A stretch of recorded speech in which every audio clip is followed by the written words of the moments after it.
guys, welcome back to another episode of Guitar Talk with Todd here at Todd Beebe Music. Thank you so much for joining us today. Please hit that subscribe button in the lower right hand corner.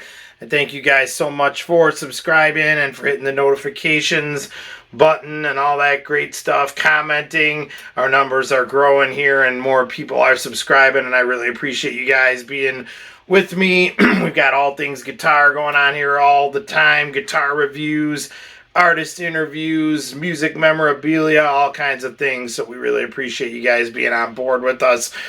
Today we have another 1954 reissue Gibson Les Paul. This is out of the Custom Shop. I reviewed one of these before. This is one that a private owner brought in, and I wanted to kind of do a comparison to that other one that I did. I'm going to put the link below. That was a 2004 1954 reissue put out in 2004 by the Gibson Custom Shop. That was just a straight gloss nitrocellulose finish. This again was put out in 2007 by the Gibson Custom Shop, and this was their second year of the VOS Vintage Original Spec finish that they started in 2006. This is an 07, so this is the second year that they started doing that. The VOS finish, we featured them on here before. It's basically kind of worn. It's not nicked or anything, but some of the hardware is aged and the finish has like a duller look to it, so it's got like a worn in look and feel to it as opposed to a brand new full-on glossy finish, which that 2004 54 reissue was. And again, I'll put the link below so you guys can check that one out. Very similar in a lot of ways, though. This one also has the two classic P90 pickups in it. Again, this is what was on Les Pauls in 1954. And then, of course, that's why the humbucker was invented, because of that. You can hear that classic hum. The humbuckers came out to get rid of that hum on the P90s. These are single coil pickups. I still love the sound of a P90, and I've said this before on here. People ask me all the time, of all the models that came out through the years of the Gibson Les Paul, which one is your favorite? I'm going to go with this right here, the 1954.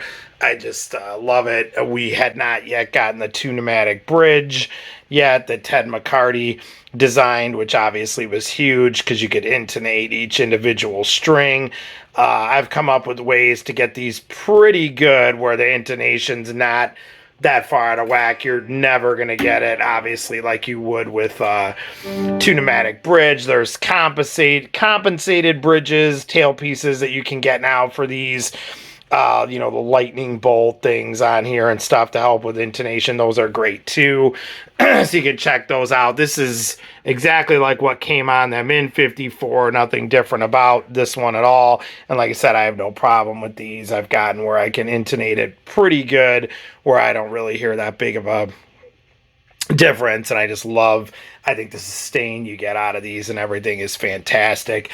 This is a beautiful example of what Gibson was doing in 2007. Like I said, this is the second year of their VOS run. So up here we got the classic Gibson Les Paul headstock, mother of pearl Gibson, silkscreen Les Paul model logo. We got the Clusen style tuners up here, rosewood fingerboard with the trapezoid inlays, binding on the neck, binding on the front but not the back, maple top, mahogany body, exactly like what you would have on a 54. Gold speed knobs. We're going to get close-ups of all this in the case like we always do.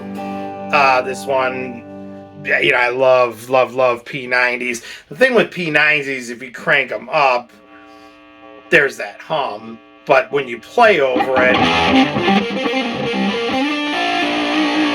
you don't really hear that anyways. It's the silence in between, and some people love that sound like me. So it doesn't bother them anyway. And then when you turn that down to get like a mellower tone, you can't hear that anyway, but you just get that nice bassy full tone that you do.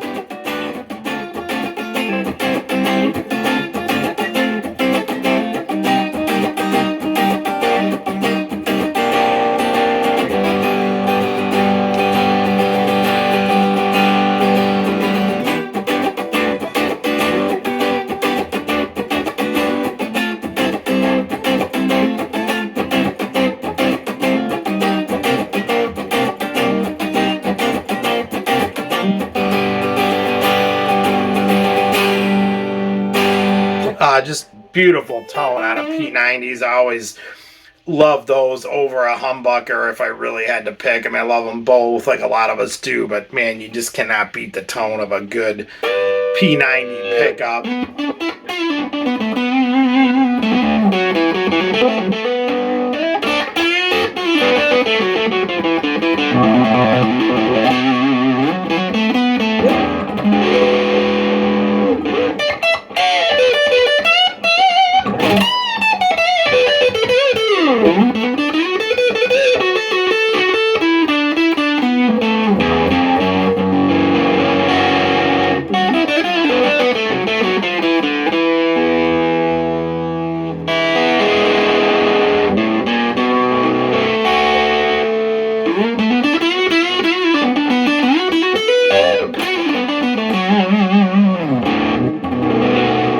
Like I said, we had a 54 on here before, and I'm going to put the link on there. Not too much of a difference in these. We go into the history behind these a lot more in that episode, so go ahead and check that one out. But just real quick, the Gibson Les Paul came out in 1952, and they basically got it all wrong. Those earlier ones came out, the trapeze tailpiece, you couldn't even really play them with the way they had to be wrapped, and Les Paul was not happy with the way they came out. So by 53, they were starting to toss all kinds of ideas around. They knew that there was going to be a Les Paul Custom that Les Paul wanted in black, so it looked kind of tuxedo-ish, and it would have, you could see the player's hands, and then, of course, they had to get rid of that trapeze tailpiece and get something going good on these that worked, and they came out with just doing the stop bar tailpiece, top wrapping, and going over. And like I said, when all was said and done, I just love that. Just put the strings in, tune it up, and go, and the sustain on these things is just...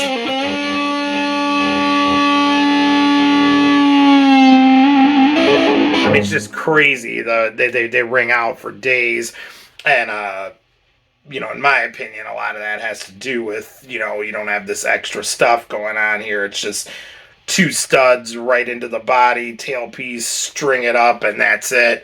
And that's why you're getting that extra sustain. So I just love a good 54.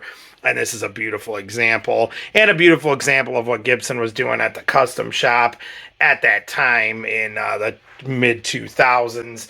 Like I said, the vintage original spec VOS finish had just started in 2006, so this was the second year run of that.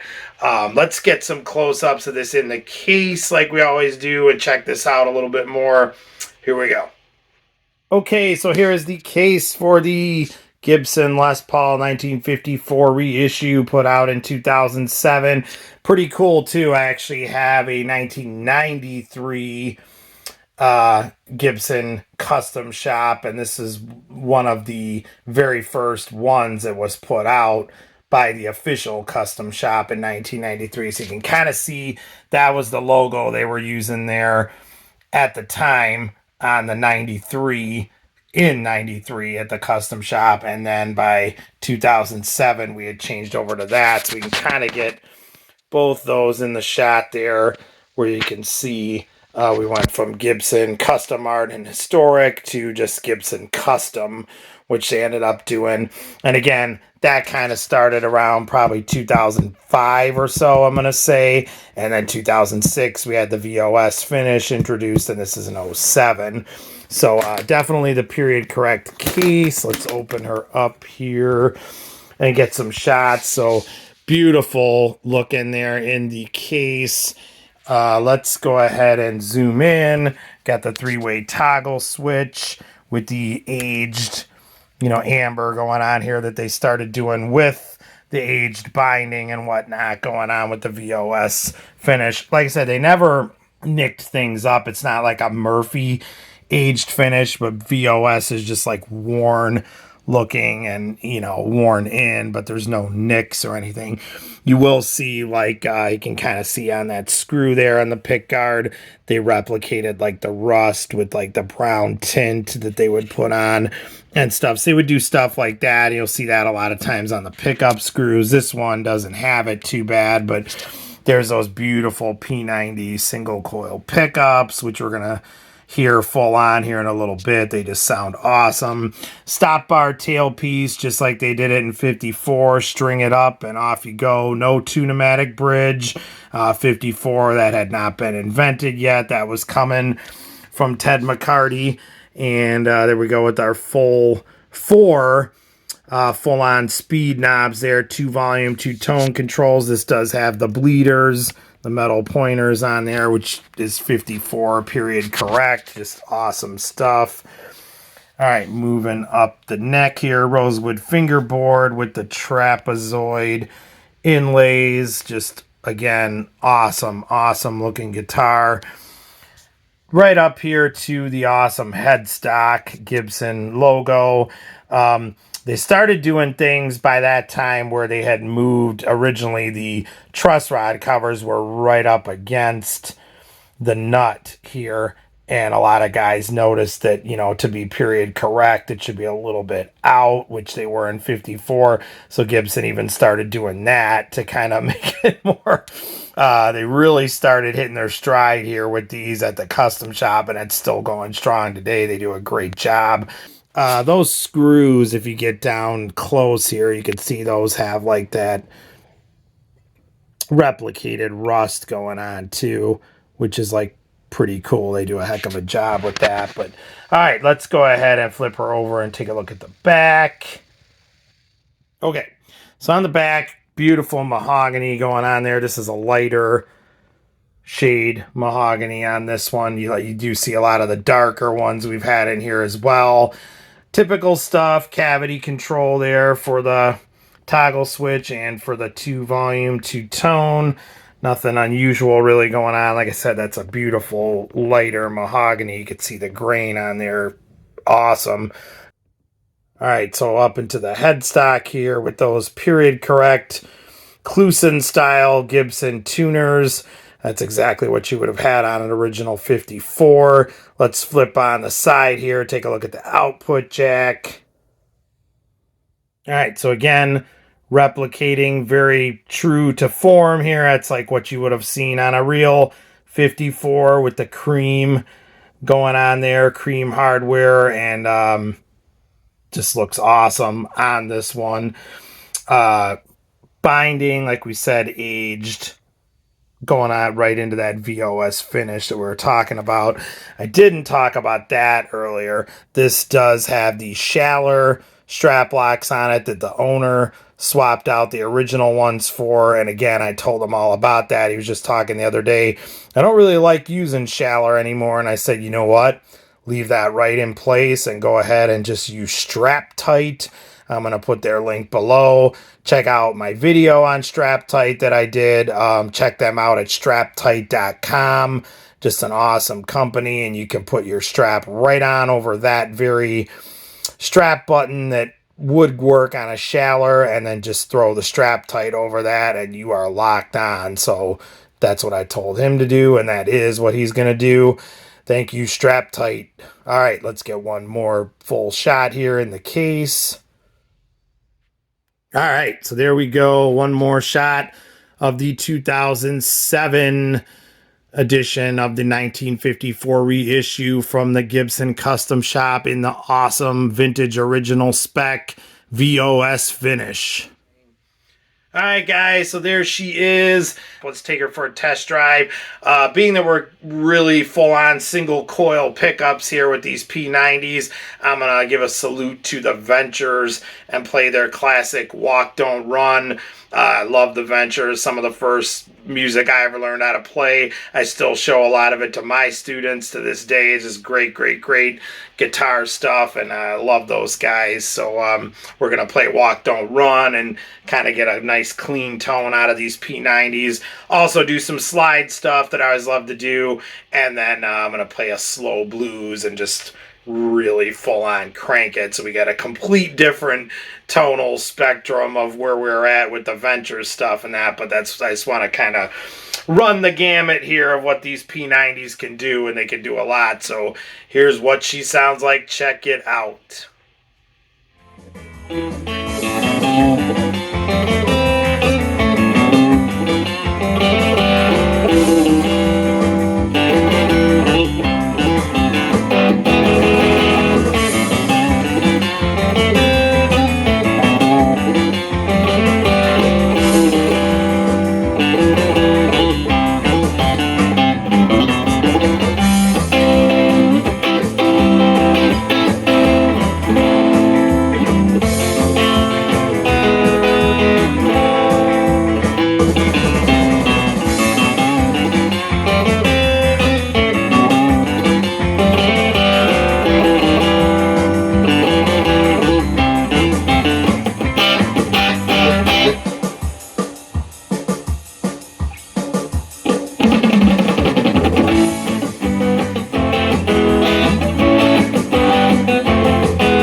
Alright guys, so there she is, the Gibson Les Paul Gold Top. Beautiful guitar here, 1954 reissue from the Custom Shop, put out in 2007, the second year they were doing the VOS finish. They're still putting these out today in 2023. This is being recorded, and they always do great work there at the Custom Shop. You know, there's always it's weird, you always kind of can tell when there's like a special niche going on and then a team has just hit its stride. I've said this a million times on this show and I'll say it again, 1990s Gibson, I think they did that. You could just tell that decade from 1990 to 2000 they were just on fire. Gibson USA cranking it out, but I kind of feel that way about the Custom Shop too, from about well, really when they first even just took off in 1993 as an official Custom Shop type of thing, they really were knocking them out of the park. But the minute the 2000s kicked in, that decade, 2000 to 2010, I have that same feeling, like that whole team that worked there was just on fire and really knocking it out of the park, and this is one of the examples. So great job, Gibson Custom, as always. So thanks so much, you guys. Please comment below, let me know what you think of the 54s, what kind of Les Pauls you like. I know the 57s are really big, and we're going to have one of those coming on the show, as well as 56s, which are just like this, but with the two-pneumatic bridge. You still have the two P90s. You can never beat a good gold top, and 54s have that chunkier neck, which this does, but I always loved that. I think that ties into, you know, the way it feels and stuff too. Some people don't like that. I do, but let me know what you think. Comment below. Thanks so much for checking in and being with us, you guys. Please hit that subscribe button in the lower right hand corner and share with everyone and anyone you know that's into Gibson guitars and guitars in general and just music memorabilia. And we always have stuff going on here. We post weekly, so spread the word, and I really appreciate it. Thank you guys so much. Find me on Facebook at toddbeebe music, and we will see you guys again. Stay safe and love your dogs. Take care.